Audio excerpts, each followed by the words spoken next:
Good morning. Good to see you again. Well, when we last spoke, we were talking about the sacred oils that were just consecrated the other day at the Chrism Mass. Yes, August.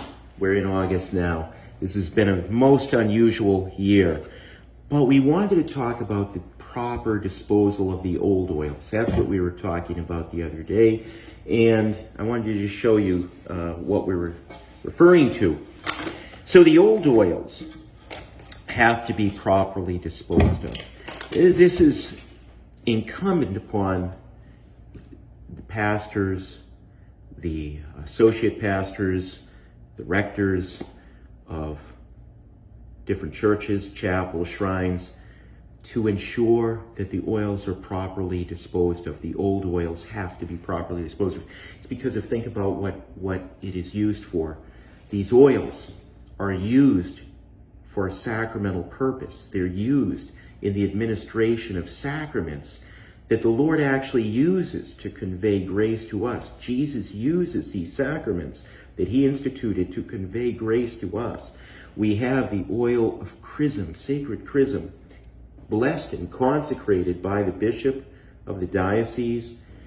And this is going to be used at baptism, at confirmation, at the ordination of deacons, priests, at the consecration of bishops. The old oil has to be properly disposed of. The oil of the catechumens, the oil of the sick, has to be properly disposed of. So the liturgical books do actually cover this. You know, we look at canon law. We look, for example, at the order of the blessing of the oil of the catechumens, the oil of the sick, and the consecration of sacred chrism that is used by the bishop at the Chrism Mass, for example. We look at the book of blessings. We look at these liturgical books, and we see references to the preservation of the oils, to the proper handling, proper preparation of the oils, and then the proper disposal of the old oils once the new oils have been blessed and consecrated. So this is what we do. We basically take a container like this. We take the vessels that used to contain the oils. Remember what I mentioned last time? The old oils have been properly disposed of. How? We dig a hole out in the side yard.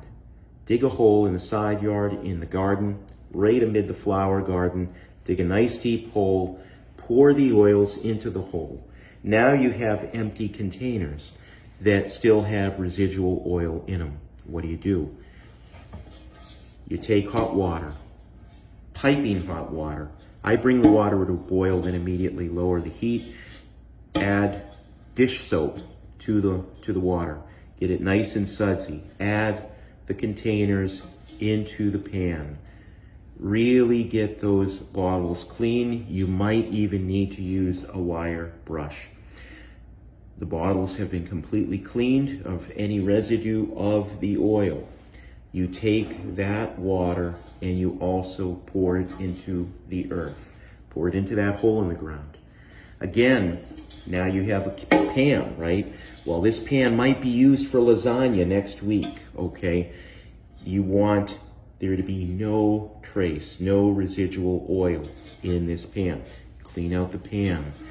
Again, bring it to a boil. Rinse that pan thoroughly, but don't empty the water just anywhere. You empty that water into the earth as well. Now you can fill up your hole, bury it. You're done. The containers that used to contain the oil are completely clean and free of any residual oil. The pan that you use to do the cleaning is completely clean and free of any residual oil. And that concludes my 5-minute lesson on everything that you wanted to know about disposing of the holy oils, but were too afraid to ask. God bless you all. Have a great day.